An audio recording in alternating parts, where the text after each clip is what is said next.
لا حول ولا قوة إلا بالله العلي العظيم. أعوذ بالله من الشيطان اللعين الرجيم. بسم الله الرحمن الرحيم. الحمد لله رب العالمين والصلاة والسلام على سيد الأنبياء والمرسلين خاتم النبيين أبي القاسم محمد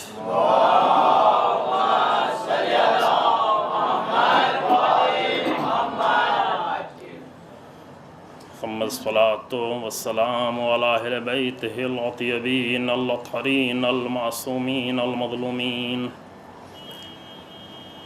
الذين أذهب الله عنهم الرجس وطهرهم تطهيرا.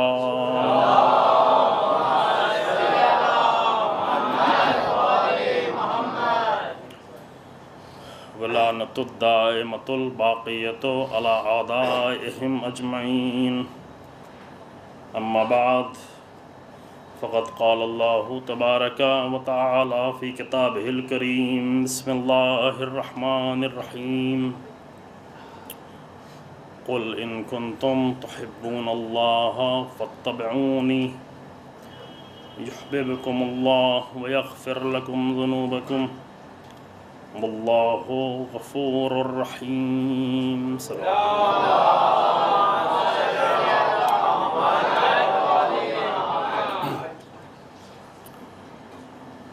قرآن مجید کی اس آیہ کریمہ کے ضمن میں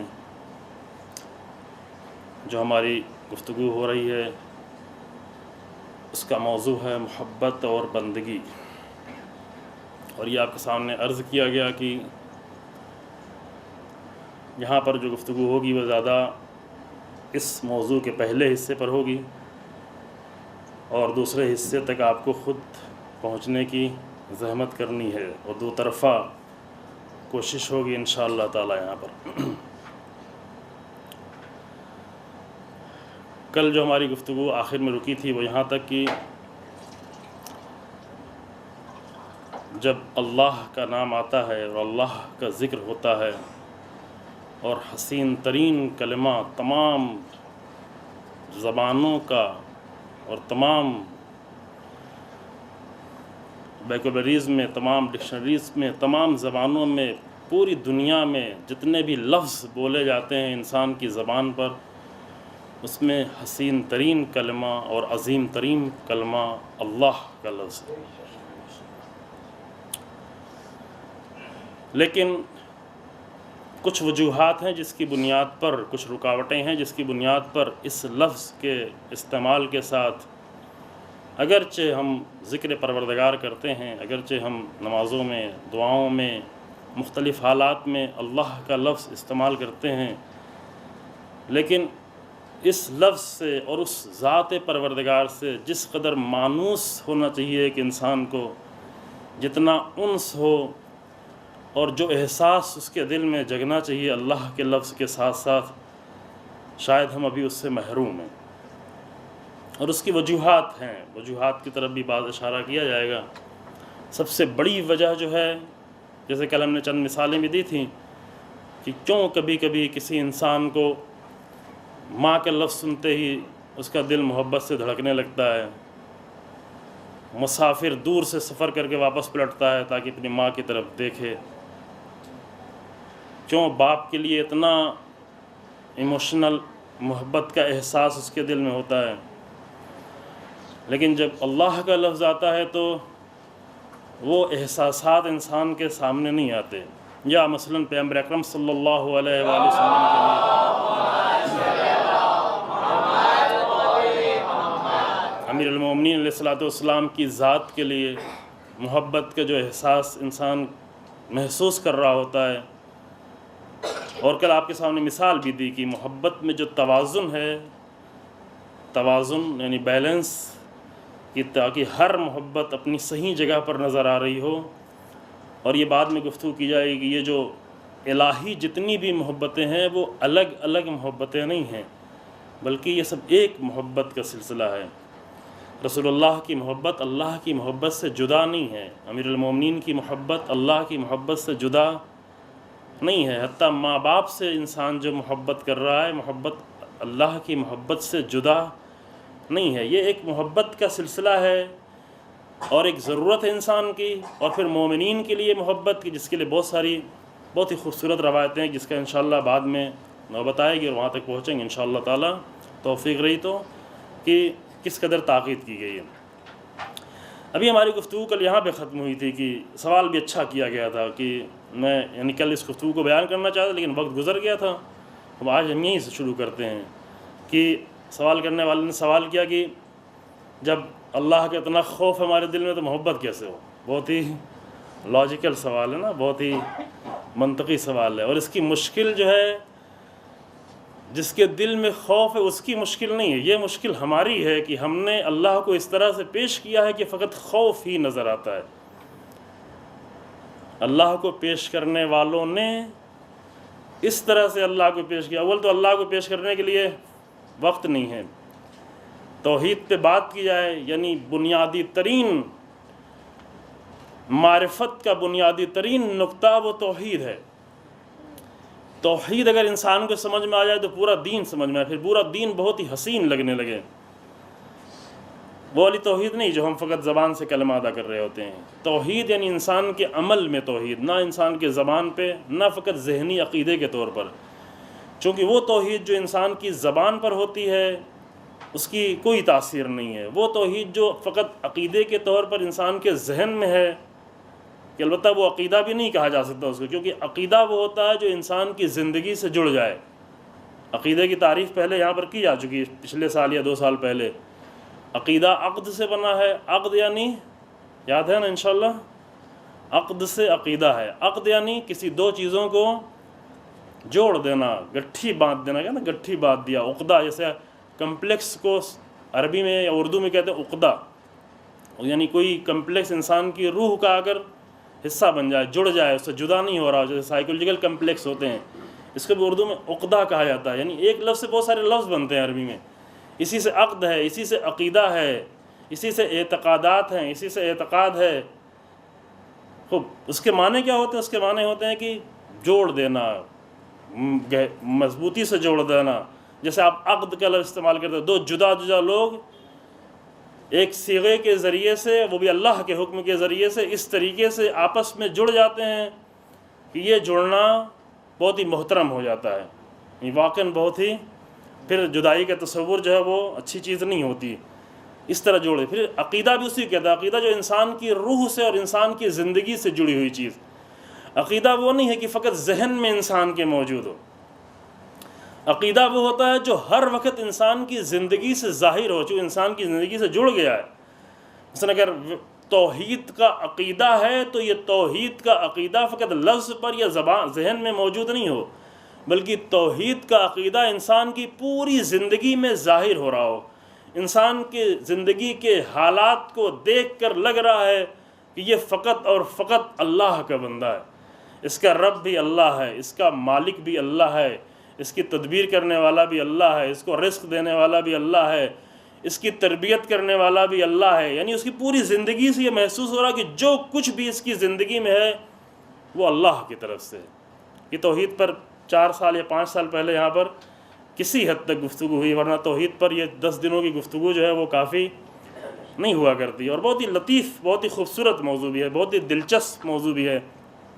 ممکن ہم جیسے لوگ اتنا اچھا بیان نہ کر پائیں، لیکن واقعاً اگر اچھے بیان کرنے والے آئیں اور توحید کو بیان کریں تو شاید توحید سے زیادہ دلچسپ کوئی ٹاپک بھی نہیں ہے، کوئی موضوع بھی نہیں ہے، جس کو عام طور سے سمجھا جاتا ہے کہ بہت خشک موضوع ہے۔ نہیں، بہت ہی لطیف، بہت ہی پیارا، بہت ہی حسین اور بہت ہی دلچسپ موضوع ہے۔ وہ توحید کی جو انسان کی زندگی سے جڑی ہوئی توحید ہو، عملی توحید ہو، جہاں انسان یہ نہ سمجھ رہا ہو کہ میری زندگی کو میرے ماں باپ چلا رہے ہیں، میری زندگی کو میرا باس چلا رہا ہے، میری زندگی کو میرے آفس کے لوگ چلا رہے ہیں، میری زندگی کو فلاں چلا رہا ہے، میری زندگی یوں چل رہی ہے، میری زندگی کو میں خود چلا رہا ہوں، میں دوسروں کو چلا رہا ہوں۔ یہ سب کچھ توحید سے دور ہونے کا نتیجہ ہے۔ توحید یعنی لمحے لمحے انسان کو یہ احساس ہو رہا کہ جو کچھ بھی میری زندگی میں واقع ہو رہا ہے اس کی تدبیر کرنے والی ذات پروردگار کی ذات ہے۔ جو فضل ہو رہا ہے وہ پروردگار کی طرف سے ہو رہا ہے، لمحے لمحے سب کچھ پروردگار کی طرف سے ہمیں مل رہا ہے۔ خوب، ہم کو اس موضوع میں داخل نہیں ہونا ہے۔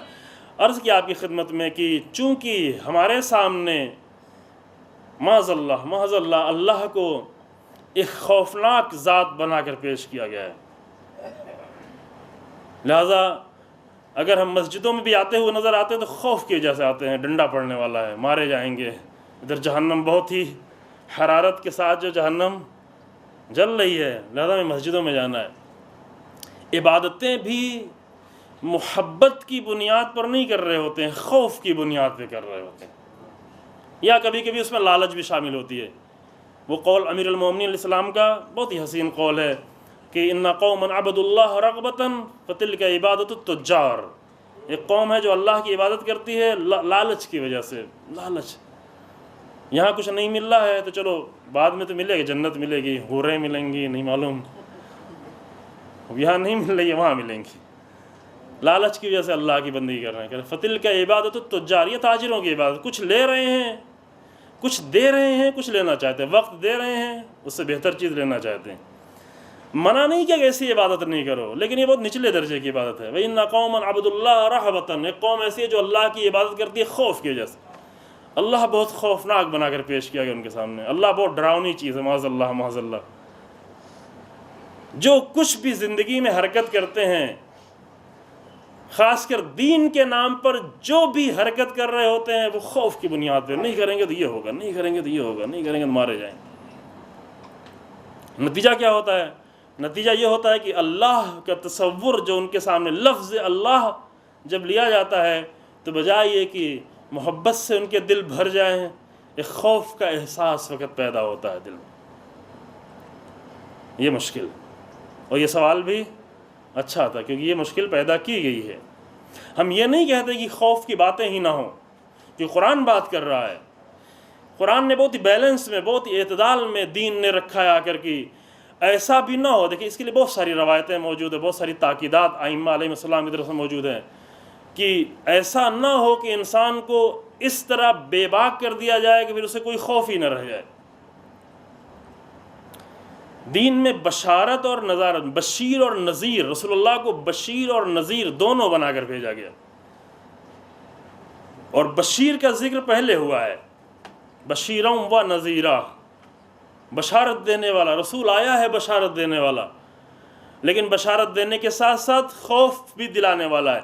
یہ خوف بھی فقط جہنم کا خوف نہیں ہے۔ ہم جب نذیر کا لفظ استعمال کرتے ہیں نا، یہ لفظ ترجمہ کیا کرتے ہیں کہ رسول آئے ہیں بشارت دینے کے لیے اور خوف زدہ کرنے کے لیے۔ نہ، رسول اللہ اگر خوف زدہ کرنے آئے تو وہ بھی ہماری طرح سے خوف زدہ کرنے نہیں آئے ہیں، بلکہ نذیر کے اصلی معنی یہ ہے کہ انسان کے عمل کے منفی نتیجوں کو بیان کر دیا جائے۔ اس پر توجہ کریں، منفی یعنی اس کے جو نگیٹو، جو خطرناک نتیجے ہیں، یعنی ایک انسان ایک عمل کرتا ہے تو اس کے اثرات، کچھ اس کے اچھے اثرات ہوتے ہیں، کچھ برے اثرات ہوتے ہیں۔ ایک عمل کے ممکن ہے فقط اچھے اثرات ہوں، ایک عمل کے فقط برے اثرات ہوں۔ نبی کا کام اور انبیاء کا کام اور ائمہ کا ایک کام ہے کہ جس سے روایتیں ہماری بھری پڑی ہیں، یعنی اکثر روایتوں کو ہم جا کر اٹھا کر دیکھیں گے، خاص کر اخلاقی روایتیں، خاص کر آداب کی روایتیں، اس میں بشارت اور نذیر کے، بشیر اور نذیر کے طور پر روایتیں بیان کی گئی ہیں۔ بشیر نے بیان کیا بشارت کے ساتھ، نذیر نے بیان کیا نذارت، لیکن اس کا مطلب یہ نہیں کہ بشیر یعنی فقط جنت کی بشارت، یہ بہت ناقص ترجمہ ہے۔ یہ پہلے بھی میں عرض کرتا رہا ہوں، بعض وقت ہم آ کر بہت بڑے کلمات کو اردو میں آ کر بہت ہی محدود کر دیتے ہیں، بہت ہی ناقص کر دیتے ہیں، یعنی اس میں بہت سارے معنی ہوتے ہیں، اس کو ہم صرف ایک طرف اس کا رخ موڑ دیتے ہیں۔ بشیر کا مطلب یہ ہے کہ انسان کے کسی اچھے عمل کے پازیٹیو اور مثبت اثرات کو بیان کر دینا کہ یہ عمل انجام پائے گا جس کا نتیجہ کیا ہوگا انسان کی زندگی پر۔ اس پر توجہ کریں، اور اگر اس لحاظ سے کبھی فرصت ہو روایتوں کو پڑھنے کی یا سننے کی یا ترجمہ پڑھنے کی، تو اس جہت سے دیکھیں تو روایتیں پھر ایسی دکھائی پڑیں گی کہ حتیٰ ایسے اعمال کی جو بہت زیادہ، جس کا عبادت سے تعلق نہیں. مثلا انسان کے کھانا پینا اٹھنا بیٹھنا سونا جگنا یہ سب کچھ کے بارے میں بیان کیا گیا. دین میں آ کر بیان یہ کرو گے تو ایسا ہوگا, یہ کرو گے تو ایسا ہوگا, یہ کرو گے تو ایسا ہوگا, یہ اچھی غذائیں کھاؤ گے تو اس کا یہ نتیجہ ہوگا, اچھے طریقے سے سو گے تو اس کا یہ نتیجہ ہوگا, یہ ساری چیزیں اچھے طریقے سے بات کرو گے اس کا یہ نتیجہ ہوگا. یعنی اس کے بہتر اثرات کو اور مثبت اثرات کو اور مفید اثرات کو جو بیان کیا گیا اس کو کہتے ہیں بشارت.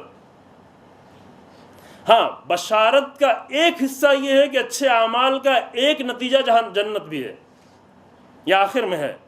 بشیر فقط جنت کے لیے نہیں ہوا کرتا, بشیر پوری زندگی کے لیے.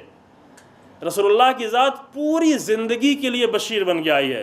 لہذا نہ فقط دین کے واجب اور مستحبات کو, حتیٰ جو مباح کام بھی انسان کے لیے موجود ہیں اس کے لیے بھی آ کر ائمہ نے بشارت دی کہ یہ کام کرو گے تو یہ نتیجہ ہوگا, یہ کام کرو گے تو یہ نتیجہ ہوگا, یہ کام کرو زندگی پہ یہ اثر ہوگا, پانی پیو گے تو ایسے ہوگا, پانی نہیں پیو گے تو یہ ہوگا, پانی کھانے کے بعد پیو گے تو یہ ہوگا, کھانے کے بعد.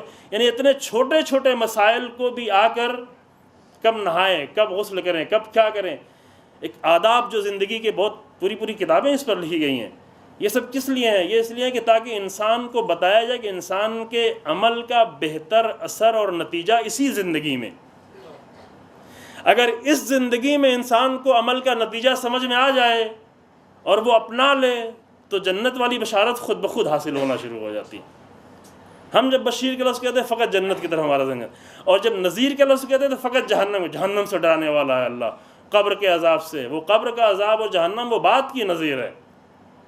پہلے یہیں پر سارے اثرات رسول اللہ نے بیان کی. یہ انسان عمل انجام دے گا تو کیا ہوگا, یہ عمل انجام دے گا تو کیا ہوگا, کیا اثرات پڑیں گے, یہ کھائے گا تو کیا ہوگا, اس طرح سوئے گا تو کیا ہوگا, اس طرح اٹھے گا تو کیا ہوگا, اس طرح تمام اعمال جو بیان کیے گئے ہیں یہ بھی اسی بشیر و نذیر کا حصہ ہے. تو دین نے ایک بہت ہی بیلنس میں آ کر بہت ہی خوبصورت انداز سے پیش کیا ہے کہ نہ انسان کو اتنا زیادہ مطمئن کر دیا جائے کہ وہ اعمال کرنا ہی چھوڑ دے گا, ابھی تو ہماری جنت پکی ہو گئی, ہمیں کچھ کرنے کی ضرورت نہیں. جو کام ہم لوگ کیا کرتے ہیں اکثر کہ ہمیں اب کچھ کرنے کی ضرورت نہیں ہے, سختی سے منع کیا گیا. روایتوں میں ملعون کہا گیا ہے, سخت لفظیں استعمال کی گئے ایسے الفاظ کے لیے, ایسے انسان کے لیے. اور وہ انسان کی جو آ کر بیلنس میں بیان کرتا ہے اس کے لیے فقیہ کا لفظ استعمال کیا گیا. فقیہ وہ ہے کہ جو آ کر دین کو اس طریقے سے پیش کرے کہ نہ انسان بالکل مایوس ہو جائے, نہ اتنا زیادہ خوش ہو جائے کہ اب تو ہمیں سب کچھ ہو چکا ہے, ہمیں کچھ کرنے کی ضرورت ہی نہیں رہ گئی. یہ دین کے خلاف ہے, یہ ائمہ کی تعلیمات کے خلاف ہے. لہذا دین میں وہ بشارت بھی موجود ہے, یعنی اللہ کا کرم, اللہ کے لطف, اللہ کے جو شامل حال انسان کو. دوسری طرف نذیر بھی ہے, اور اس کی طرف رہے توجہ. میں اس موضوع پر زیادہ یہاں پر نہیں رک پاؤں گا, لیکن اسی اتنے اشارے میں یہ مطلب آپ کے ذہن میں موجود رہے کہ نہ اس قدر انسان کو مطمئن کر دیا جائے کہ وہ اعمال کے دروازے کو بند کر دے کہ اب کسی چیز کی ضرورت ہی نہیں ہے, نہ انسان کو اتنا زیادہ ڈرا دیا جائے کہ اب تو کچھ کرنے کا فائدہ نہیں, چھوڑو. یہ بھی ہوتا ہے نا, اتنا زیادہ ڈرا دیا گیا, اتنا زیادہ خوفزدہ کر دیا گیا کہ اب ہم کریں بھی تو کیا کریں, کیا فائدہ, ہم اتنے گناہ کر چکے ہیں, اتنے برے کام کر چکے ہیں, اب ہمارے اعمال کو کوئی فائدہ نہیں ہوگا. اس سے بھی دین نے آ کر منع کیا. اور دونوں طرح کی روایتیں بھی موجود ہیں, دونوں طرح کی آیتیں موجود. یہ سورہ زمر کی آیت ہم پہلے آپ کے یہاں پڑھ چکے ہیں. فرمایا قل لعبادی الذین اسرفوا علی انفسہم لا تقنطوا من رحمت اللہ ان اللہ یغفر الذنوب جمیعا. وہ میرے بندے کہ جنہوں نے اپنے نفس پر اور اپنی جان پر, اپنی روح پر جنہوں نے اسراف کیا ہے اور حد سے آگے بڑھ گئے ہیں, یعنی جنہوں نے اپنے اوپر ظلم کیا ہے گناہوں کے ذریعے سے, ان سے بھی کہہ دو اے رسول کہ لا تقنطوا من رحمت اللہ, اللہ کی رحمت سے مایوس نہیں ہو, اللہ کی رحمت سے مایوس نہیں ہونا. کہ ان اللہ یغفر الذنوب جمیعا. یہ ماہ رمضان اور ایسے دن, ایسے شبیں, ایام اللہ وہ یہی آتے ہیں کہ انسان چاہے تو انہی دنوں میں سارے گناہوں کو, فقط ایک گناہ ایسا ہے جو قابل معافی نہیں ہے, وہ بھی مرنے کے بعد. اگر اسی حالت میں انسان مر گیا, وہ ہے شرک. اللہ شرک کو نہیں معاف کرے. یہ قرآن کی بہت ہی محکم آیت ہے.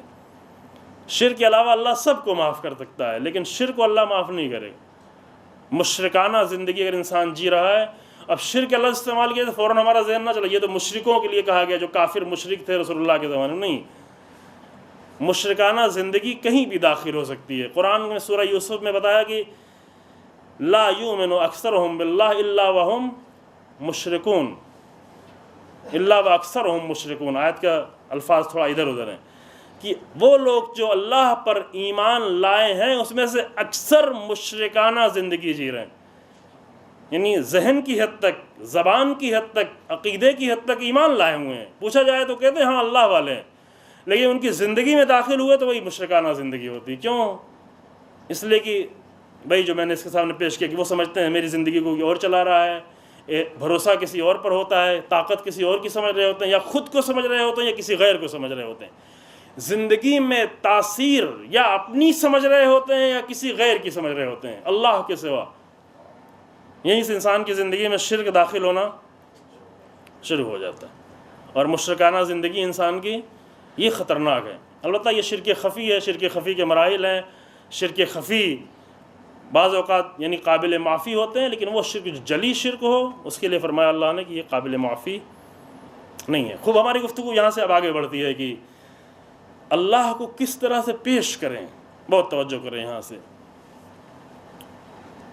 کیوں وہ احساس نہیں ہے ہمارے درمیان میں، کس طرح سے پیش کیا جائے اپنے لیے بھی، اپنے بچوں کے لیے، اپنے آس پاس کے لوگوں کے لیے۔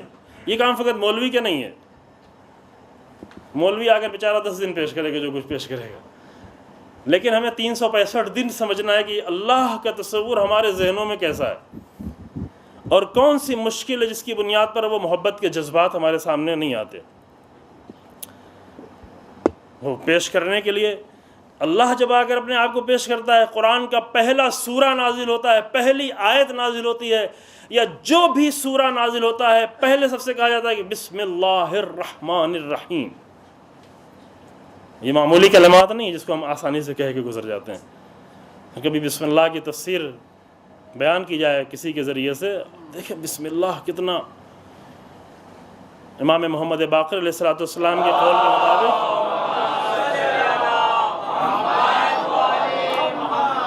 قرآن کی کریم ترین اور شریف ترین اور عظیم ترین آیت اگر کوئی ہے تو وہ بسم اللہ الرحمن الرحیم کی آیت ہے۔ کہ البتہ امام نے اس طریقے سے اس کو بیان کیا کہ بسم اللہ کو بعض لوگوں نے چوری کر لیا،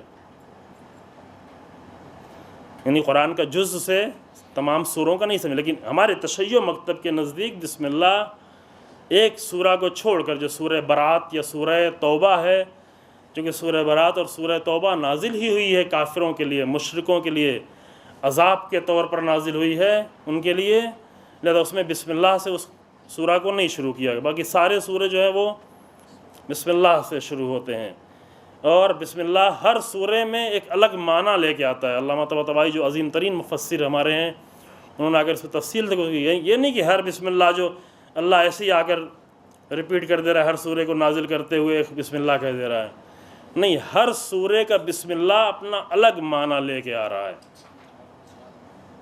اس پورے سورے کو نگاہ میں رکھ کے۔ یعنی جب ایک سورہ انسان پڑھنے جا رہا ہے اور بسم اللہ کہہ رہا ہے، مثلا سورہ حمد پڑھی نماز میں اور بسم اللہ کہہ کے سورہ حمد پڑھی، اب اگر بعد میں کوئی دوسرا سورہ پڑھ رہا ہے تو وہ سورہ جو پڑھ رہا ہے اس سورے میں جو بسم اللہ پڑھنے جا رہا ہے وہ سورہ حمد والا بسم اللہ نہیں ہے، یہ ایک الگ بسم اللہ ہے۔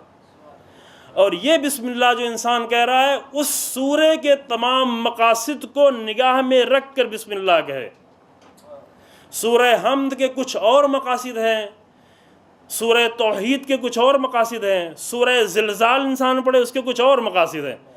اب جب سورہ زلزال مثلا اگر انسان پڑھ رہا ہے تو سورہ زلزال کے مقصد کو نگاہ میں رکھے گا بسم اللہ الرحمن الرحیم۔ اب یہ کام ہم شروع کرنے جا رہے ہیں اس مقصد کے، اگر یہ سمجھ کے پڑھے گا تو سورہ کی طرف بھی توجہ کرے کیا پڑھنے جا رہے ہیں۔ ابھی ہم سب توجہ کرنے کی ضرورت ہی نہیں سمجھتے، سارا بسم اللہ ایک جیسا ہے، ساری حمد ایک جیسی ہے، ساری الحمد جو ہم پڑھتے ہیں وہ ساری حمد ایک جیسی ہے، نہ ساری حمد بھی ایک جیسی نہیں ہے۔ ظہر کے وقت میں آپ نے کہا الحمدللہ رب العالمین، یہ حمد کچھ اور ہے۔ عصر کے وقت میں اگر کہہ رہے ہیں الحمدللہ رب العالمین، ممکن یہ حمد کچھ اور ہو۔ یہ کیسے ممکن ہے؟ یہ اس طرح سے ممکن ہے کہ جب انسان اللہ کی ربوبیت کے جلوے دیکھ رہا ہو، مسلسل دیکھ رہا ہو، جب نماز مغرب پڑھ رہا تو اللہ کی ربوبیت کے کچھ اور جلوے اس نے دیکھے تھے، اب جب نماز عشاء پڑھنے کے لیے آیا ہے تو اللہ کی ربوبیت کے اس نے کچھ اور جلوے دیکھے ہیں، اور یہ نئے جلوے دیکھ کر الحمدللہ رب العالمین، عالمین کا رب ہے پروردگار، تکرار نہیں ہے، ریپیٹ نہیں ہے، نماز کو ہم ریپیٹ نہیں کر رہے ہیں، اہدنا الصراط المستقیم ہم ریپیٹ نہیں کر رہے ہیں، نہیں، مغرب کی نماز تک ہم نے ایک سفر طے کیا تھا، لیکن ہم ابھی آخری سفر تک نہیں پہنچے ہیں، کوئی بھی انسان آخری منزل تک نہیں پہنچا ہے، ہاں لیکن جہاں تک پہنچا ہے وہاں پر ٹھہرنا ہے، یہ نہیں کہ اس کو چھوڑ دے۔ ہمارے ہمارے اردو میں عام طور سے ترجمہ یہ کہتے ہیں صراط مستقیم پر باقی رکھ، قائم رکھ، یہ ترجمہ اس لیے کیا جاتا ہے چونکہ ہمارے پاس ایک روایت موجود ہے امام جعفر صادق علیہ السلام، جس میں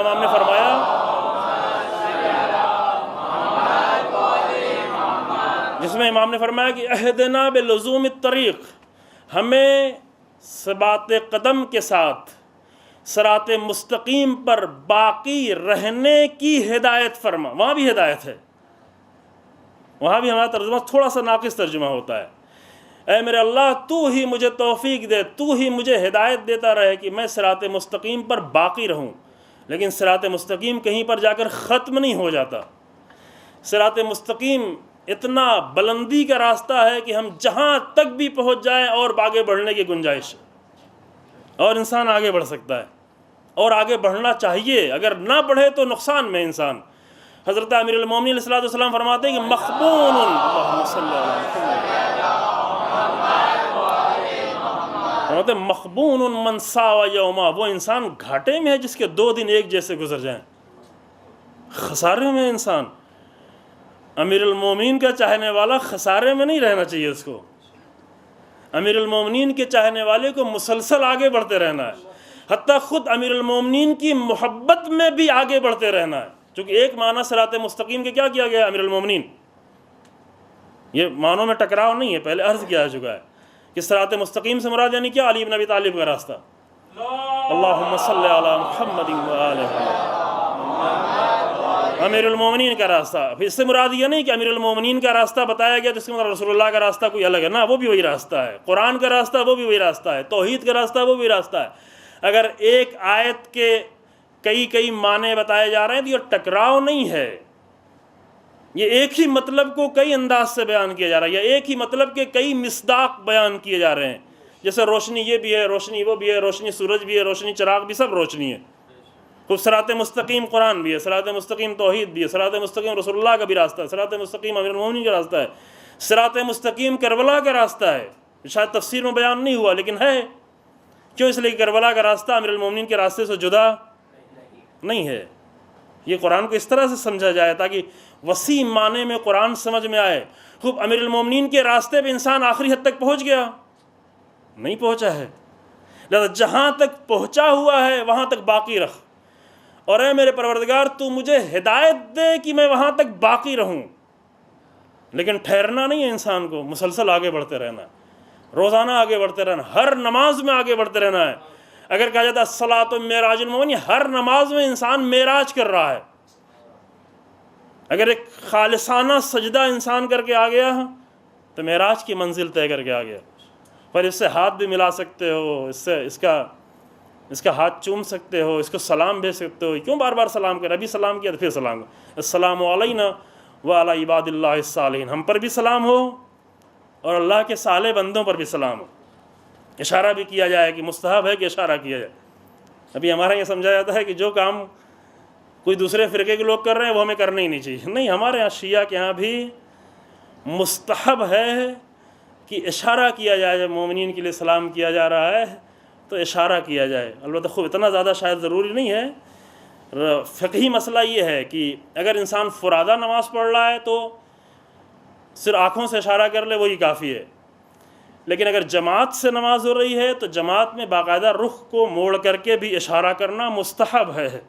کبھی کبھی لوگ پوچھتے ہیں، جو کبھی ٹیلی ویژن پہ نمازیں آ رہی ہوتی ہیں، مثلا کسی ایک مرجع کی نماز آئی ہوتی ہے، اس پر بھی لوگ کہتے ہیں یہ کیسے نماز پڑھے، یعنی مرجع کو نہیں آتا، آپ کو سمجھ میں آتا ہے نماز کیسی پڑھنی چاہیے، عجیب ہے نا۔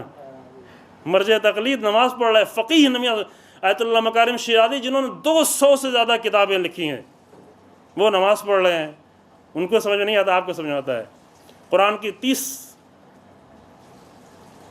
جلدوں پر مشتمل تفسیر جو عظیم الشان تفسیر ہے، نہج البلاغہ کی 17-18 جلدوں میں شرح کی عظیم شرح، جنہوں نے ہر موضوع پر کتاب لکھی، اب ان کی نماز دیکھتے ہیں، کہتے ہیں یہ کیسے پڑھ رہا ہے، یہ تو اہل سنت، یہی مشکل ہو گئی، اہل سنت شیعہ کے اعمال کو اپنا غیر سمجھنے لگتے ہیں۔ شیعہ وجہ کیا ہے؟ وجہ یہ ہے کہ فاصلے اتنا زیادہ بڑھا دیے گئے ہیں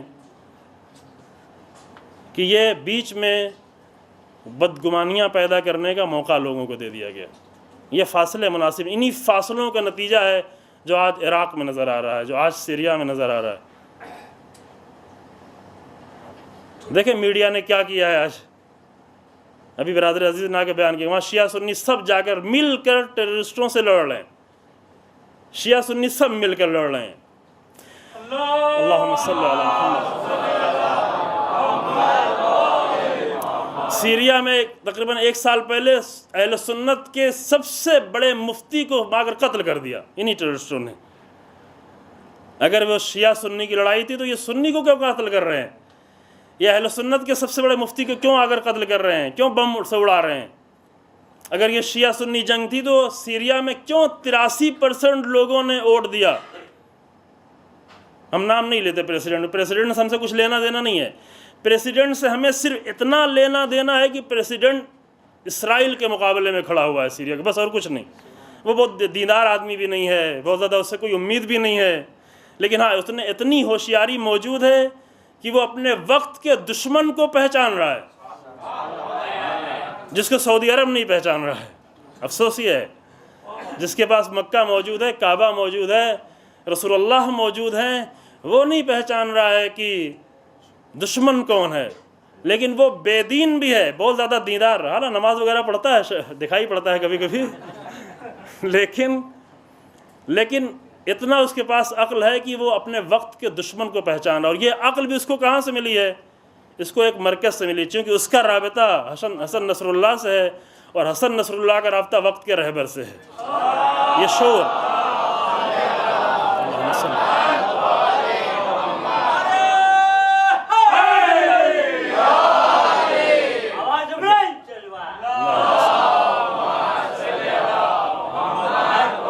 اگر صحیح مرکز سے رابطہ ہو تو بے دین انسان بھی اپنے آپ کو نجات دے سکتا ہے، لیکن اگر صحیح مرکز سے رابطہ نہ ہو تو کعبے کے پاس رہتے ہوئے بھی ہلاک ہو رہے ہیں، اور یہ ہلاکت اور نزدیک ہو رہی ہے، خود کو ہلاک کر رہے ہیں، واقعاً ہلاک کر رہے ہیں، مسلمانوں کو ہلاک کر رہے ہیں۔ آج دیکھیں مصر کی کیا حالت بنا دی، مصر میں اتنی قربانیاں دی گئیں، اتنے مسلمان مارے گئے، اتنی جانیں گئیں، اور آج آ کر پھر ایک فاسق و فاجر انسان آ کر بیٹھ گیا وہاں پر۔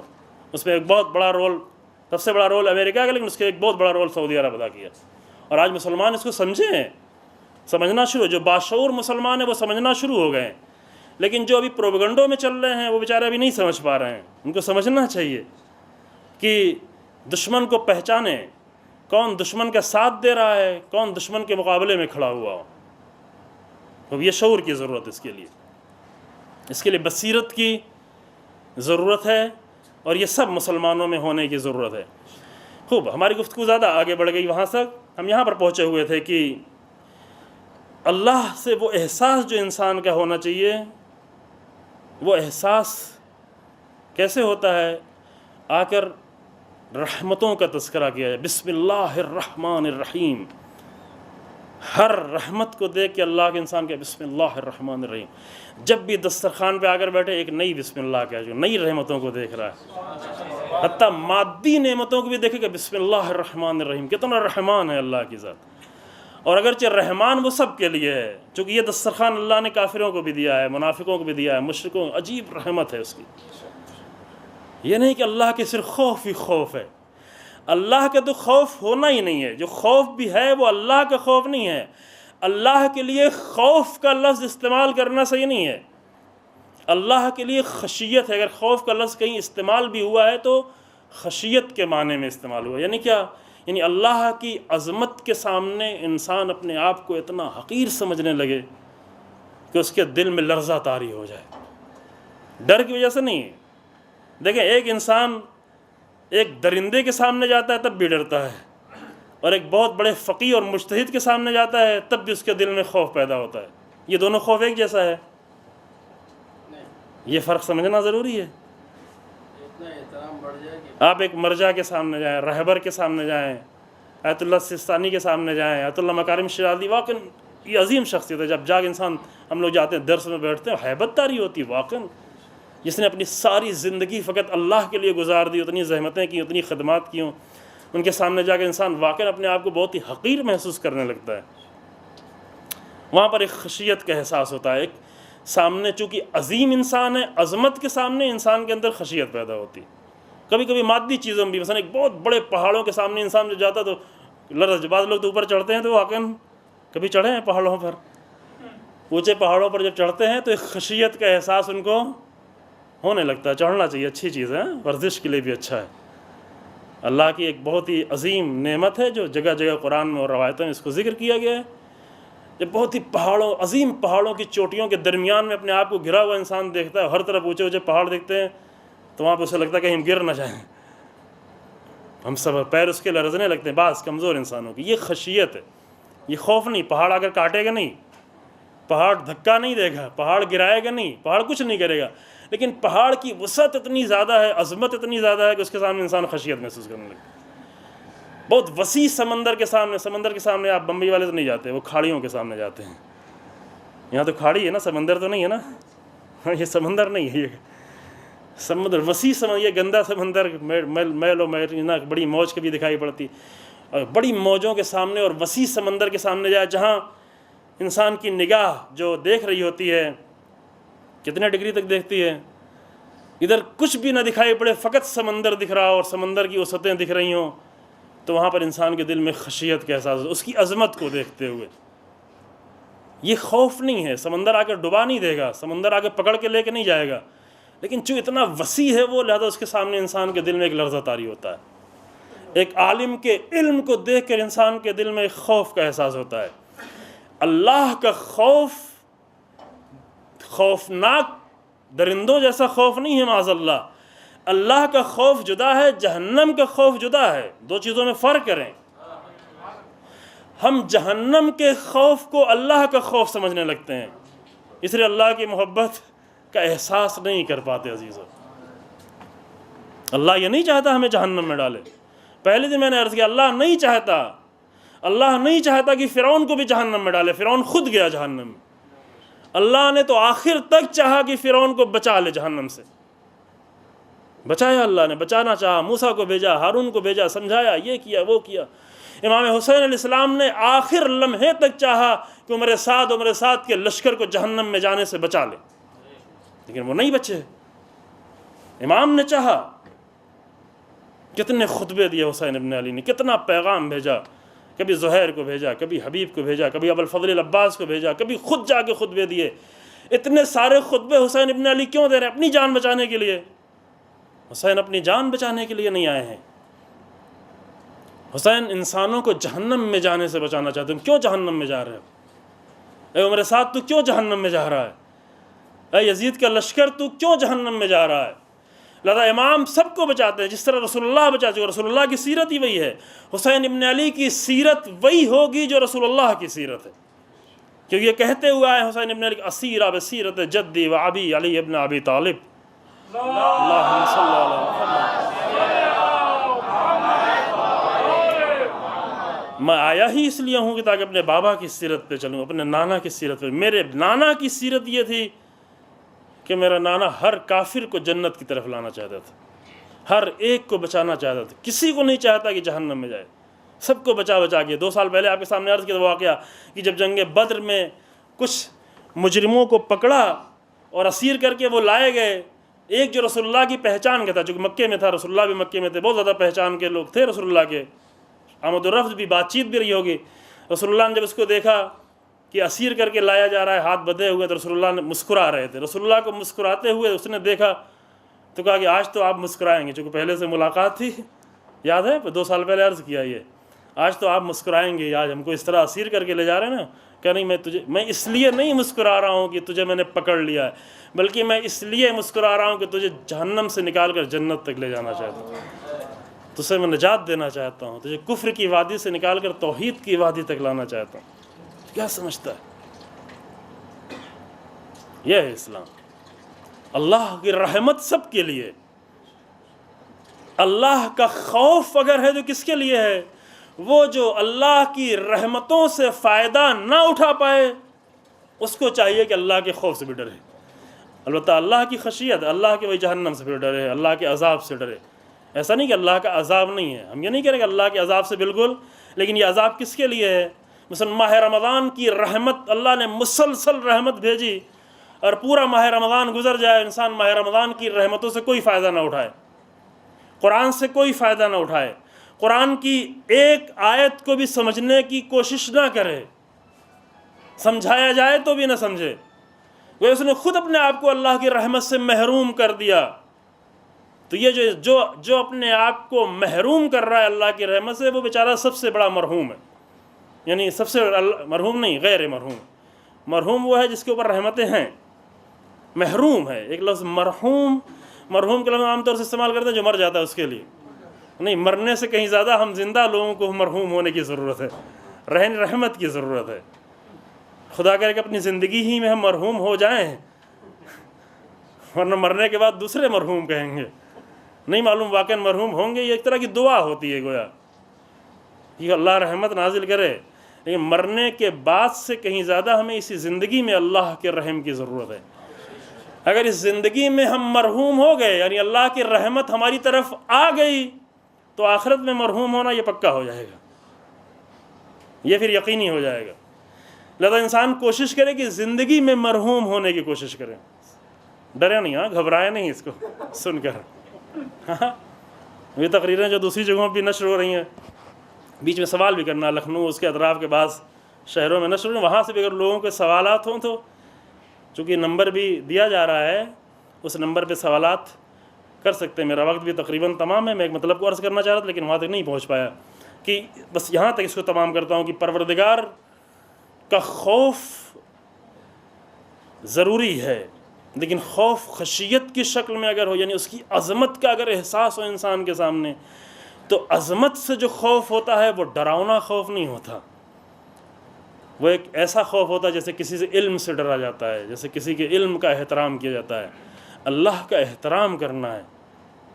ہاں لیکن اگر وہ احترام نہ کر سکیں، اگر وہ خشیت پیدا نہ ہو، تو پھر اللہ کے عذاب سے پھر ڈریں، پھر اللہ کے جہنم سے ڈریں، پھر اللہ کے فرشتوں سے ڈریں، چونکہ اللہ منتقم بھی ہے، اللہ قہار بھی ہے، اللہ جبار بھی ہے، یہ بھی اللہ کے صفات ہیں۔ اور خدا نہ کرے کہ اللہ کے ان صفتوں سے انسان کی ملاقات ہو۔ یہ جو کہا جاتا ہے اللہ سے ملاقات قرآن کے لفظ ہیں کہ سب سے بڑا عذاب یہ ہے کہ اللہ کہتا ہے ملاقات نہیں کریں گے۔ ملاقات یعنی کیا کرنا؟ اللہ کوئی کہیں بیٹھا تو نہیں معاذ اللہ کہ وہاں جا کر اللہ سے ملاقات کرے گا، یعنی مرنے کے بعد اللہ، دیکھیں انسان اللہ کی کس صفت سے ملاقات کرنے کے لیے تیار ہے۔ اللہ کی رحیمیت سے ملاقات کرنے کے، رحمان سے تو یہاں ملاقات کر رہا ہے، رحمان سے کافر بھی ملاقات کر رہا ہے، رحمان سے، چونکہ یہ مطلب بتایا گیا ہے، رحمان یعنی وہ رحمت جو سب کے لیے ہے، ہر ایک کے لیے اللہ نے یہ رحمت عام کر رکھی ہے۔ انسان کے پیدا کرنے کے لاکھوں سال پہلے سے سورج بنایا، دریا بنایا، ہوائیں چلائیں، بادل آئے، بارش ہوئی، اور سارے زمین کو دسترخوان بنایا، زمین سے انسان اپنی نعمتیں اٹھائے، کافر مشرک منافق سب اٹھائے، یہ اللہ کی رحمانیت ہے۔ اللہ کی رحمانیت سے ہر مومن کافر مشرک سب استفادہ کر رہے ہیں آج، لیکن روز قیامت میں اللہ کی رحیمیت سے ملاقات ہوگی یا نہیں، یہ طے کرنا۔ اللہ کے رحیم ہونے سے ملاقات کریں گے، اللہ کے کریم ہونے سے ملاقات کریں گے، اللہ کے کرم سے ملاقات کرنی ہے۔ اللہ سے ملاقات یعنی اس کے صفات سے ملاقات، اللہ کے ستار العیوب ہونے سے ملاقات کرنا ہے۔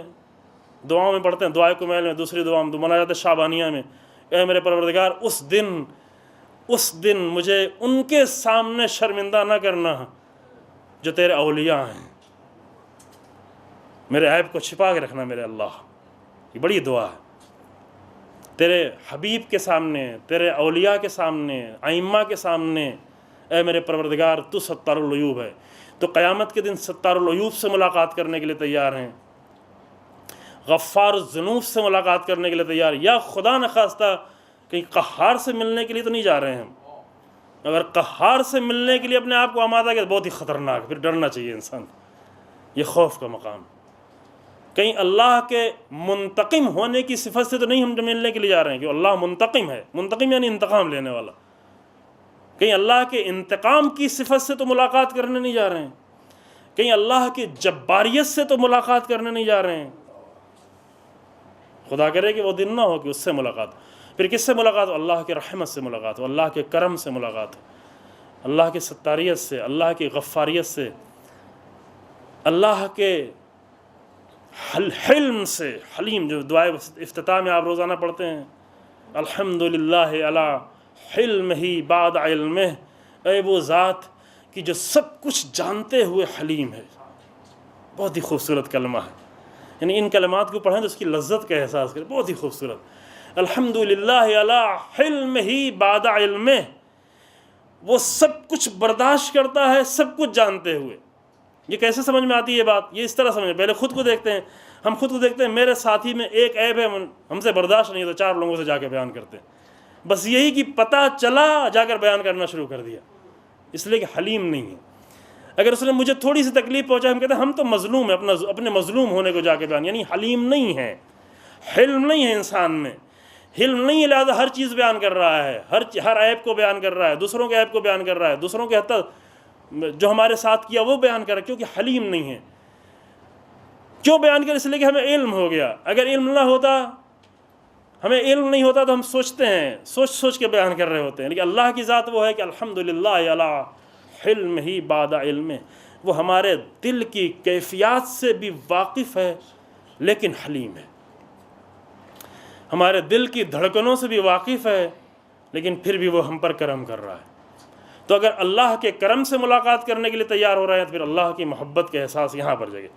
خوف اگر ہے تو نہیں احساس ہوگا، اللہ کے خوف پھر محبت کا احساس نہیں ہوگا۔ ہاں جہنم کا خوف رہے، لیکن انسان کس کے لیے تیار کرے؟ اللہ کے رحمتوں کو۔ ایک بچہ جب پیدا ہوتا ہے یہیں سے دیکھنا شروع کرے، ابھی یہ بچہ خود نہیں دیکھ رہا ہے، لیکن تھوڑا بڑا ہو تو پھر وہ دیکھنا شروع کہ میرے ساتھ کیا ہوا، جب ہم چیخ رہے تھے، جب ہم چلا رہے تھے، ہم کروٹیں بدلنے کے لائق نہیں تھے، جب ہم کوئی غذا نہیں کھا سکتے تھے، اگر ایک لقمہ چھوٹا سا میرے منہ میں ڈال دیا جاتا تو میری جان ممکن ہے چلی جاتی، اس وقت میں اللہ نے ہمیں ایک ایسی غذا فراہم کی کہ جس میں زندگی کے جسم کی ہر ضرورت موجود ہے، ہر ضرورت، اس میں ہر طرح کی وٹامنس ہیں، ہر طرح کے پروٹینس ہیں، ہر طرح کیلشیم ہے، آئرن ہے، فلاں ہے، فلاں ہے، فلاں ہے۔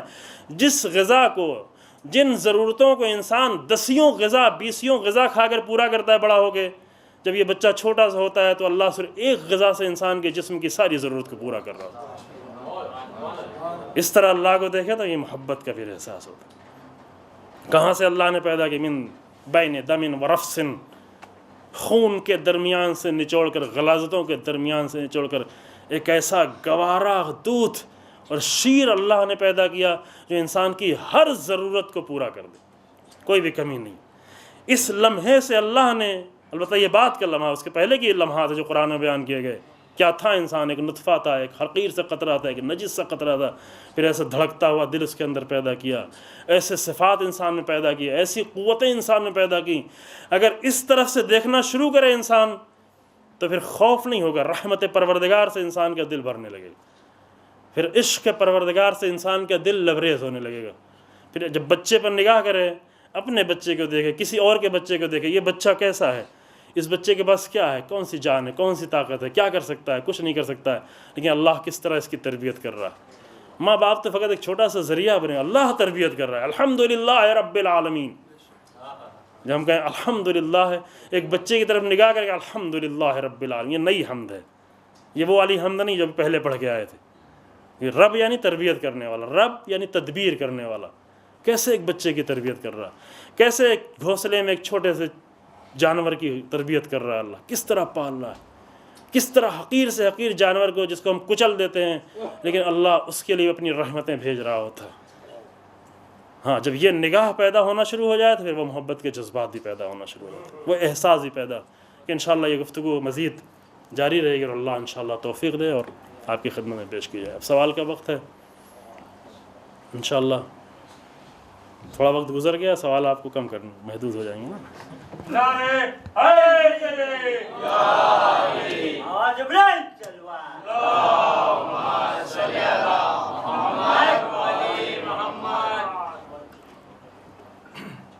بسم اللہ الرحمن الرحیم۔ آقا ایک سوال کل آیا تھا،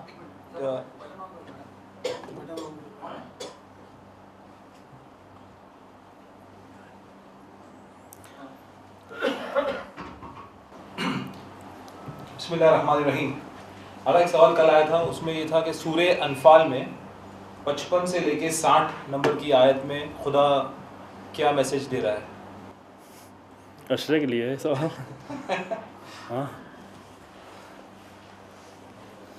55 سے سورہ انفال جو ہے بہت ہی اہم سورہ، سورہ انفال اور سورہ توبہ یعنی سورہ برات، یہ دونوں ساتھ ساتھ ہیں، اور یہ قرآن کا سیاسی ترین سورہ ہے۔ یعنی ان دو سوروں کی اکثر آیتیں جو ہیں وہ سیاسی آیتیں، یعنی سیاسی وہ نہیں جو آپ اپنی گندی سیاست دیکھتے، وہ نہیں، اسلامی سیاست، رسول اللہ جس سیاست کو پیش کر رہے تھے، اور قرآنی سیاست۔ خوب، یہ سورہ میں 55 سے لے کر شروع میں وہی آیتیں ہیں، جی ہاں یہاں پہ وہی مراد لیا گیا ہے، سب دشمنوں کے لیے ہے کہ اِنَّ شَرَّ الدَّوَّابِ عِندَ اللَّهِ الَّذِينَ كَفَرُوا فَهُمْ لَا يُؤْمِنُونَ۔ میں خالی ترجمہ کر دیتا ہوں چونکہ قرآن کی چند آیتوں کا پورا مطلب یہاں صرف میسج پوچھا ہے، وہی بتا رہا ہوں کہ یہاں پر ایک تو پہلا یہ کہ دشمن، وہی دشمن کی پہچان، دشمن کے ساتھ کیا رویہ ہونا چاہیے، دشمن وہ کہ جو تمہارے مقابلے میں آ گیا ہو، اس کے ساتھ کیا رویہ ہونا چاہیے۔ ایک دشمن وہ ہے کہ جو دشمن ہو ممکن ہے لیکن مقابل میں نہیں آیا ہے، اس کے لیے بھی دین جو ہے رحم کی نگاہ سے دیکھتا ہے، اس کو بھی دین پیغام پہنچانا چاہتا ہے، اس کی بھی دین ہدایت کرنا چاہتا ہے۔ وہ اگر اسلامی ملک میں زندگی گزار رہا ہے تو دین کہتا ہے کہ اس کی ساری ضرورتوں کو پورا کرو، وہ فقیر نہ ہونے پائے، وہ مجبور نہ ہونے پائے، وہ مشکل نہ ہونے پائے، کافر بھی ہے تب بھی اس کو ساری ضرورتیں پورا کرو۔ لیکن وہ لوگ کہ یہاں پر سورہ انفال میں چونکہ ایسے ہی دشمن کے مقابلے باتیں ہو رہی جو جنگ کرنے کے لیے آ گئے، جو میدان جنگ میں آتے ہیں اور جو مسلسل حالت جنگ میں تھے رسول اللہ کے، ان کے لیے کہا گیا اِنَّ شَرَّ الدَّوَّابِ عِندَ اللَّهِ الَّذِينَ كَفَرُوا فَهُمْ لَا يُؤْمِنُونَ۔ بدترین لوگ جو زمین میں زندہ ہیں وہ لوگ ہیں کہ جو انکار کرنے والے، کفر یعنی انکار کرنے والے، جو حقیقتوں سے انکار کرنے والے، جو سب سے بڑی حقیقت اللہ کی ذات ہے، لہذا وہ بھی کافر ہے۔ جو رسول اللہ کا انکار کرے وہ بھی کافر ہے۔ حتیٰ روایتوں میں آیا کہ مثلا جو نماز سے انکار کرے وہ بھی کافر ہے، کیونکہ نماز ایک حقیقت ہے۔ جو ولایت سے انکار کرے وہ کافر، روایتیں آئی ہیں۔ کفر کے معنی اصل میں ہوتے ہیں انکار کرنا، اور جو جتنی بڑی حقیقت سے انکار کرے یا اسے چھپائے وہ اتنی بڑا کافر ہے۔ اللہ کے نزدیک وہ لوگ جو حقیقتوں کو چھپانے والے ہیں وہ کیا ہیں؟ وہ اللہ کے نزدیک بدترین مخلوق ہیں۔ یہ بہت ہی اہم میسج ہے۔ یہ کفر جو ہے وہ نہیں ہے جو کہا جائے کہ فقط جو ہے ہم دوسروں کے فلاں کافر فلاں کافر، نہیں، یہ کفر کسی کو بھی شامل حال ہو سکتا ہے۔ یعنی جو انسان جس حقیقت کو آ کر انکار کرے، دین کی کسی بھی حقیقت، مثلا حجاب دین کی ایک حقیقت ہے، اگر دین کی اس حقیقت کو کوئی انکار کرے، ایک وقت ہے کہ حجاب نہیں کوئی کر رہا ہے لیکن شرمندہ ہے، یہ الگ مسئلہ ہے، لیکن ایک وقت نہیں، اس نے حجاب کی ضرورت نہیں ہے، یہ انکار کر رہا ہے، دو چیزوں میں فرق ہے۔ ایک وقت انسان نماز نہیں پڑھتا لیکن شرمندہ ہے، اس کا معاملہ اس کے ساتھ اور اللہ کے ساتھ ہے، اس کی غیبت بھی کرنا جائز نہیں ہے۔ لیکن ایک انسان وہ ہے جو انکار کر رہا ہے، صرف نماز بیکار چیز ہے، ضرورت نہیں، کیا یہ ہو رہا ہے، اٹھا بیٹھی ہو رہی، یہ کفر کی منزل ہوتی ہے، ارتداد کی منزل ہوتی ہے۔ اللہ کے نزدیک حقیقتوں کا انکار کرنے والے لوگ یہ بدترین، شر الدواب، زندہ لوگوں میں سب سے بدترین لوگ ہیں۔ ان کے لیے پھر بتایا کہ یہ لوگ عہد کرتے ہیں، عہد توڑ دیتے ہیں، وعدے کرتے ہیں، وعدے توڑ دیتے ہیں، اللہ سے کیے ہوئے وعدے توڑ دیتے ہیں، رسول اللہ سے کیے ہوئے وعدے توڑ دیتے ہیں، یہ سارے وعدوں کو توڑتے ہیں۔ پھر ایسے لوگوں کے لیے قرآن نے کہا کہ اگر یہ میدان میں تمہیں آ جائیں جنگ کرتے ہوئے، اگر ان کو میدان حرب میں دیکھ لو تو ان کو ایسی سزا دو اور ایسے مزے چکھاؤ کہ دوسروں کے لیے عبرت بن جائے۔ دیکھیں اسلام بہت ہی رحمت کا مذہب ہے، لیکن اس کے لیے جو اسلام کے سائے میں زندگی گزارنا چاہتا ہو، چاہے وہ مسلمان نہ بھی ہو، لیکن اگر کوئی مقابلے میں آ گیا ہے تو اس کے لیے قرآن کہتا ہے یہاں پر سخت سزا دینا ہے تاکہ دوسروں کے لیے بھی یہ عبرت ہو جائے اور ان کے لیے قابل تذکرہ ہو۔ اور ایسے لوگوں سے جن سے تمہیں خوف ہے کہ یہ خیانت کرنے والے ہیں اور وفا نہیں کرنے والے ہیں عہد کی، تو ان سے وفا کرنے کی ضرورت نہیں، ان سے اصل عہد باندھنے کی ضرورت، ان کے عہد کو ان کے منہ پر مار دو، ان سے عہد نہ کرو، کیونکہ یہ عہد کے ذریعے سے دھوکہ دیتے ہیں، یعنی عہد کر لیتے ہیں، عہد کرنے کے بعد اب رسول اللہ کے ہاتھ بندھ گئے، چونکہ رسول اللہ عہد نہیں توڑ سکتے، لیکن یہ رسول اللہ کے ہاتھ کو باندھ کر خود موقع کے انتظار میں ہوتے، کوئی ایسا موقع ملے ہم عہد کو توڑ دیں۔ تو یہاں پہ قرآن نے کہا کہ دشمن کو پہچانو، اے رسول دشمن کو پہچانو، ایسے دشمنوں سے عہد نہیں باندھو کہ جو خیانت کرنے والے ہیں۔ وَإِمَّا تَخَافَنَّ مِن قَوْمٍ خیانتاً، اگر خیانت کا تمہیں خوف ہے تو فَانبِذْ عَلَيْهِمْ عَلَىٰ سَوَاءٍ إِنَّ اللَّهَ لَا يُحِبُّ الْخَائِنِينَ، ان کے عہد کو پھینک دو، ان کے منہ پر توڑ دو، ان کے عہد کو توڑو نہیں، ان سے عہد ہی نہ کرو۔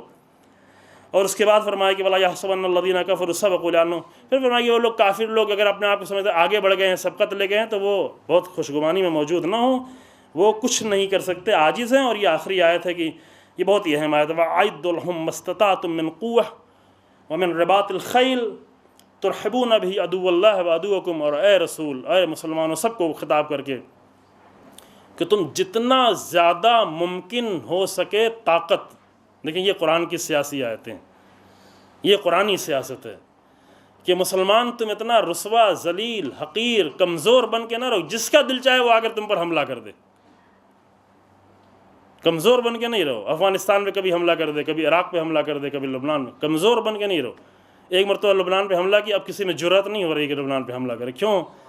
اس لیے قرآن کی اس آیت پر عمل کرنا سیکھ لیا۔ 35 سال سے ان کی ہر لمحے یہ آرزو ہے کہ ایران پہ حملہ کر دیں، اور امام خمینی آرزو کر رہے کاش کہ ایک مرتبہ مقابلے میں آ ہی جاتے، لیکن نہیں کر سکتے، کیوں؟ اس لیے قرآن کی اس آیت پر عمل کرنا سیکھ کیا کہ جتنا زیادہ ممکن ہو سکے تم اپنی طاقت کو بڑھاؤ۔ وَأَعِدُّوا لَهُمْ، ان آیتوں کو کیوں نہیں پڑھا جاتا؟ مجھے تعجب ہوتا ہے قرآن میں یہ آیتیں موجود ہیں، اسے کیوں نہیں پڑھا جاتا؟ عجیب دین پیش کیا تھا۔ وَأَعِدُّوا لَهُم مَّا اسْتَطَعْتُم مِّن قُوَّةٍ، جتنا زیادہ مستطاعتم، وہی جیسے حج کے لیے یہی لفظ استعمال ہوا کہ تمہارے اندر استطاعت ہو تو حج کرنے جاؤ۔ یہاں پہ قرآن کہتے جتنا زیادہ استطاعت ہو، جتنا ممکن ہو سکے اتنا تم اپنی طاقت کو بڑھاؤ، گھوڑوں کو بڑھاؤ، اسلحوں کو بڑھاؤ۔ کیوں؟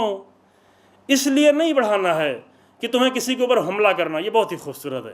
طاقت تمہیں اس لیے نہیں چاہیے کہ تمہیں کسی مظلوم پر حملہ کرنا ہے، بلکہ اس لیے چاہیے ہے کہ ترحبون بہ عدو اللہ وعدوکم، تاکہ تمہاری طاقت کو دیکھ کر اللہ کا دشمن اور تمہارا دشمن تم سے خوف زدہ ہو، تم پر حملے کی جرأت نہ۔ ہمیں طاقت اس لیے نہیں چاہیے کہ ہم کسی پر حملہ کرنا چاہتے ہیں، جائز نہیں ہے حملہ کرنا، ایسے ہی حملہ کرنا کسی پر جائز نہیں، جانے لینا جائز نہیں ہے، لیکن تم اپنی طاقت کو بڑھاؤ۔ کیوں بڑھاؤ؟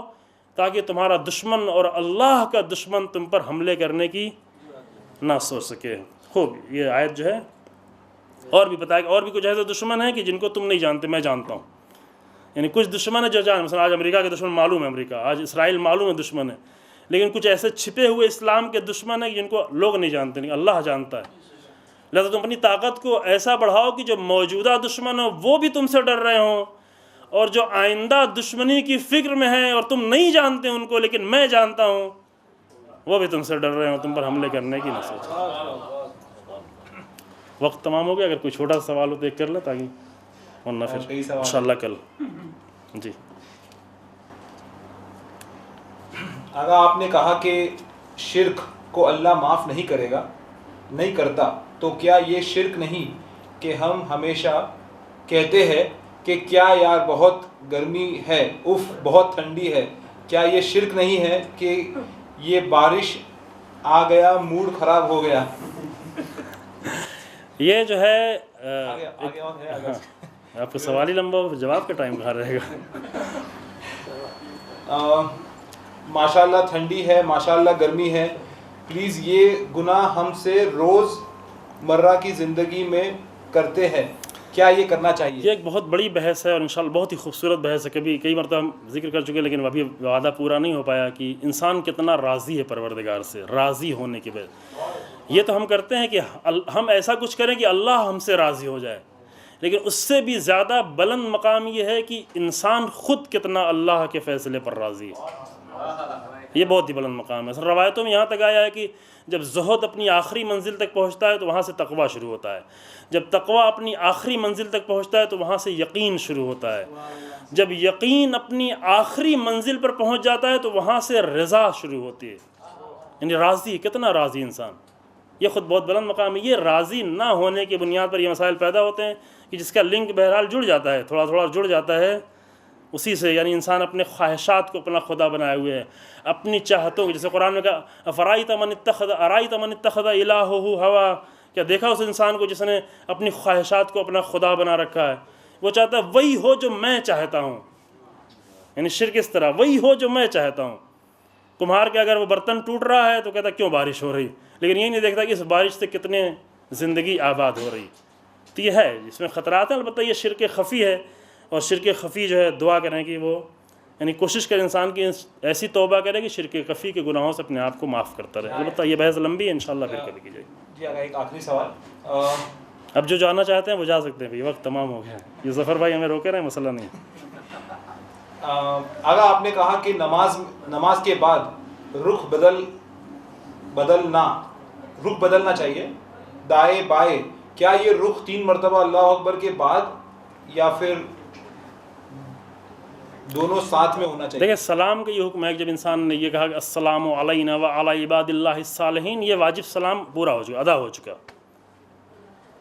السلام علینا وعلی عباد اللہ الصالحین، اگر تنہا یہ ایک ہی سلام پڑھے تو بھی نماز انسان کی کامل ہو جاتی ہے، اور یہاں سے نماز واجب ادا ہو چکا ہے۔ اب انسان آخری جملہ کہتے ہوئے بھی یہ کام کر سکتا ہے، بعد میں بھی کر سکتا ہے، مستحب ہے، یعنی سلام کر رہا ہے مومنین پر تو مشکل نہیں، وہ اتنا مسئلہ نہیں ہے۔ اصل میں یہ ہے کہ مستحب یہ ہے کہ انسان یہ عمل کو انجام دے، ظاہر آخر میں کیا جاتا ہے، آخری سلام میں، چونکہ پہلے واجب ایک ادا ہو چکا ہے اور وہاں سے نماز جو ہے پوری ہو چکی ہے، اور انسان جو ہے وہاں پر السلام علیکم ورحمۃ اللہ وبرکاتہ کہتے ہوئے یا اس کے بعد بھی داہنے بائیں طرف دیکھ سکتا ہے انشاءاللہ۔